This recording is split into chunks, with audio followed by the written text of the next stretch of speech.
2010 الهداف التاريخي لمنتخب غينيا الاستوائية إيميليان نزوي قائد منتخب غينيا الاستوائية في هذه المباراة. طاقم تحكيم المباراة اليوم من جزر الموريس مالازار باتريس يعطي في هذه الآونة بالضبط انطلاق المباراة الجولة الثامنة بين منتخب تونس ومنتخب غينيا الاستوائية. المنتخب التونسي اليوم مع موعد مع التاريخ يقول إذا تونس اليوم تفوز ستشارك للمرة السابعة في المونديال. قلت المباراة تقتضنها منتخب تونس وغينيا الاستوائية تواجهوا 10 مرات، الفوز لتونس 6 مرات. بل هذا تبع هذه المحاولة والحكم يقول مخالفة لبيدرو أوبيان. إدارة دفاعه ننتظر التنفيذ من رقم 6، تنفيذ المباشر ولا الدفاع متواجد؟ الدفاع متواجد عيسى العيدوني، لكن الدفاع منتخب الغيني موجود وهذا الضغط على الدفاع، الضغط من حمزة المستوري. لكن كل تربية الميدان حدث تكون عائق بالنسبة لتونس. هذه انطلاقة من كارلوس كابون. ايفان سلفادور في مليون نزوي، يمر نزوي لكن الفرجاني في التغطية ممتاز. التغطية من المنتخب التونسي اكيد نزوي. الخاسي حازم المستوري لحنبال المجبري في الطلب الكرة الياس سعد ممتاز مرتضى والناس التمرير التوزيع والتدخل من الدفاع.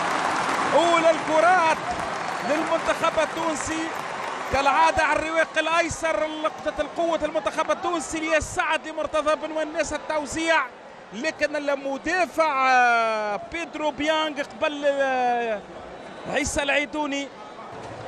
ركنية والمنتخب التونسي يرفع كرة داخل مناطق الجزاء والحارس سونو يتدخل الحارس في محاولة المنتخب التونسي. ما زالت المحاولة والضغط من حازم المستوري ولا كرة تعود بمخالفة دور في تنفيذ المخالفة يخلي الكرة لباولو غانيتو وايمن دحمان يتدخل. اول تصدي لايمن دحمان يتدخل ممتاز في اللقطه الاخيره. ايمن دحمان وحذاري كره داخل منطقه الجزاء توزيع خطر من حذاري من الجناح والظهير الايسر سانتياغو انيمي راحته الظهير الايسر للمنتخب. عاليه في وسط الميدان والتدخل موجود من ماسكاريلي بيدرو اوبيانك يان فاليري في التغطية. هجوم المنتخب التونسي هذه انطلاقة من الرواق الايسر لهجوم المنتخب التونسي الياس العاشوري والتدخل من الدفاع، لكن الكرة خرجت تماس للمنتخب التونسي الياس العاشوري. المباراة الثانية على التوالي، هل تكون كرة هدف بالنسبة لحنبال المجبري؟ كرة ثابتة للمنتخب التونسي. حنبال المجبري يرفع الكرة داخل منطقة الجزاء وفرصة ضاعت، فرصة للمنتخب التونسي. ديلان برون أول فرصة للمنتخب التونسي عن طريق برون. قلت كيف سيكون التنفيذ، ما كانتش مأثرة الكرة الأخيرة من ديلان برون للمنتخب التونسي فوق المرمى. الحارس أونو طبعا حنبال المجبري في تشكيلة هذه المباراة. نذكر مرة أخرى 3 نقاط في 3 مباريات بالنسبة للمنتخب التونسي للمشاركة في مونديال 2026. هذه كرة والتوزيع داخل منطقة الجزاء والتدخل الدفاعي. يتدخل الدفاع رقم 11 دونك باسيلو.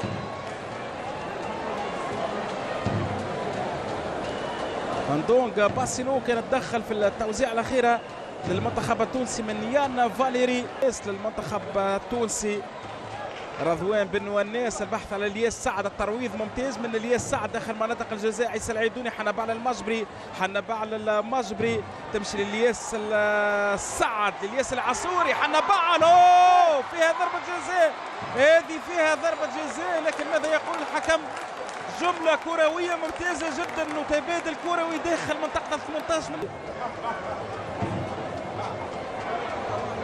كرة عالية فما حنبال المجبري، لكن تعود من حنبال المجبري معاها يطلب في الكرة الياس سعد، لكن مازال حنبال في المتابعة. يلزم الضغط. حازم المستوري مليمترات يا المستوري كان ياخذ الكرة. شوف الضغط كان من حنبال المجبري في التنفيذ في اللحظات الأخيرة من الشوط الأول. ترفع كرة حنبال المجبري داخل منطقة الجزاء والحارس موجود خوزي ولولو موجود. كانت أسماء كبيرة في وسط الميدان اللي هو هذا الزوي التسديد والتدخل من المدافع والحارس المركز الثاني. التدخل من دفاع المنتخب التونسي من غينيا الاستوائية. هذا اللاعب بيدرو وسانتياغو إنيمي.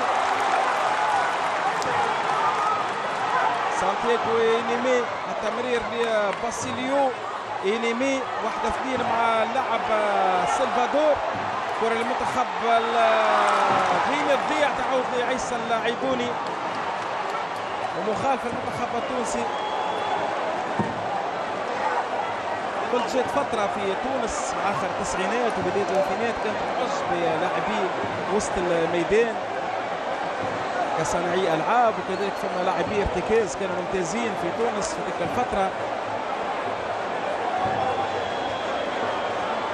كذلك في المحور الدفاع والأظهرة، كذلك في خط الهجوم. لكن بعد الشوط الأول يعني ما فماش كرات كثيرة وصلته، ما شكلش خطر على دفاع منتخب غينيا الاستوائية. طبعا لازم المنتخب التونسي يضغط على منتخب غينيا الاستوائية ويخلق الفرص. هذا هجمة، هذه هجمة خطيرة والحارس دحمان موجود. كرة خطيرة أولى في توجيهات المدرب سامي طرابلسي، ممكن فيهم حلول في الشوط الثاني. ننتظر من كارلوس أكولو. كرة المنتخب الغيني هذه خطيرة، هذا التوزيع والكرة ضربة مرمى. البحث على اللاعب الزوي، لكن الكرة الأخيرة من اللاعب كارلوس أكوبو مرت سلامات على دفاع المنتخب التونسي في اللقطة الأخيرة.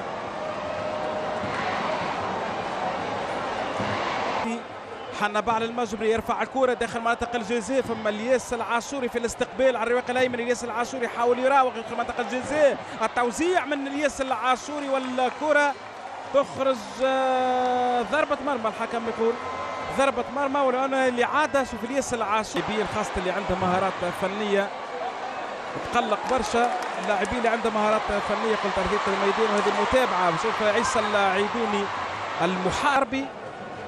أول مباراة رسمية كانت لها أمام ليبيا الجولة السابعة من التصفيات الجولة الأخيرة. هذه كرة ليان فاليري داخل منطقة الجزاء. فاليري يبحث عن مساندة، هذا التوزيع البحث عن رأسية من في الاستقبال، لكن التغطية الدفاعية.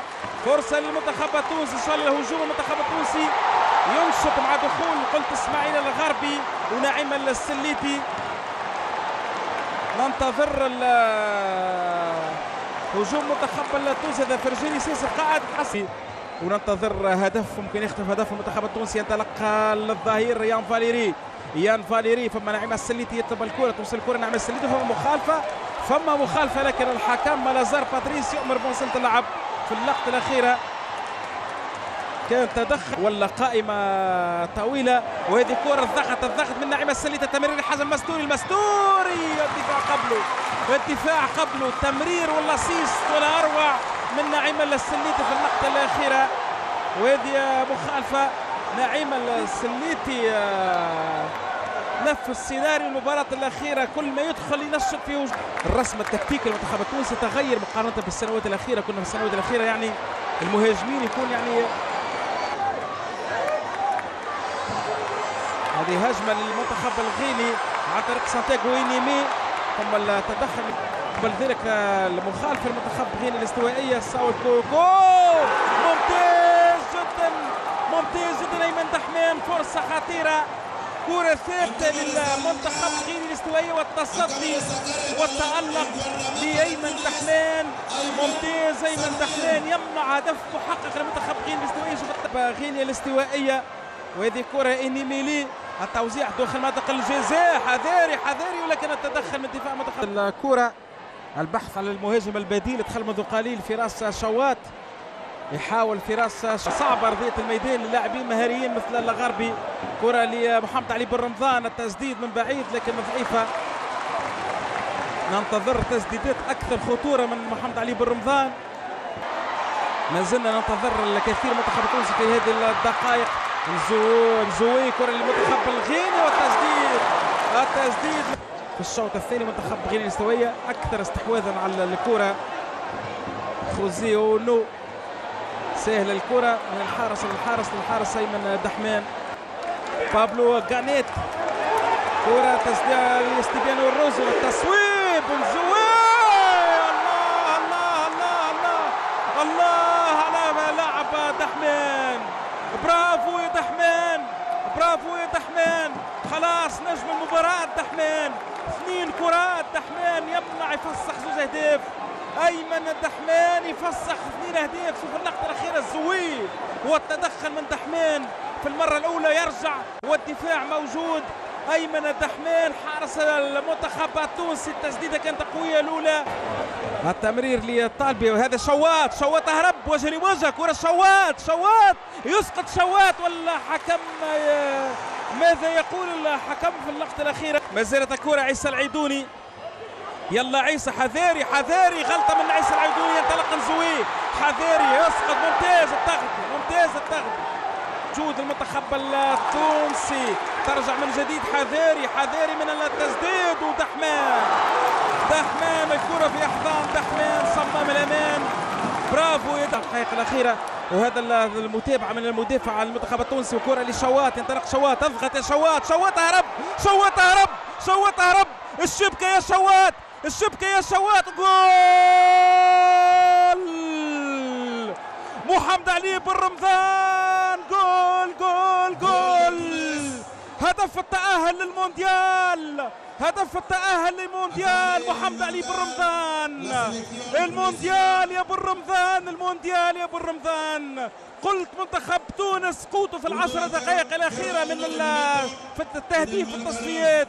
الهدف في 13 المنتخب التونسي. محمد علي بن رمضان ذهابا وايابا يسجل لمنتخب غينيا الاستوائية. سجل في مباراة الذهاب. بن رمضان يعودها في الوقت البديل. تونس نسور قرطاج الى المونديال في الوقت البديل. خلاص خلصها بن رمضان والمونديال.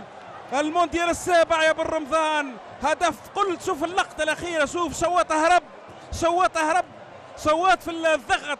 يدخل شوات ما كانش اناني في اللقطه الاخيره. شوف شوات انتظر بن رمضان يوزع بن رمضان. وكره المونديال وهدف المونديال يا بن رمضان. برشا انتقادات ليك المباراه السابقه امام ليبيريا، لكن الكبير كبير. نجم الاهلي المصري، نجم منتخب تونس. سجل يا تاريخ. هدف التاهل المونديال كان باقدام اللاعب محمد علي بن رمضان. هذا هو المنتخب التونسي، هذا هو الجيل الجديد المنتخب التونسي. من قلب مرابو المنتخب التونسي يحسم التاهل 2005.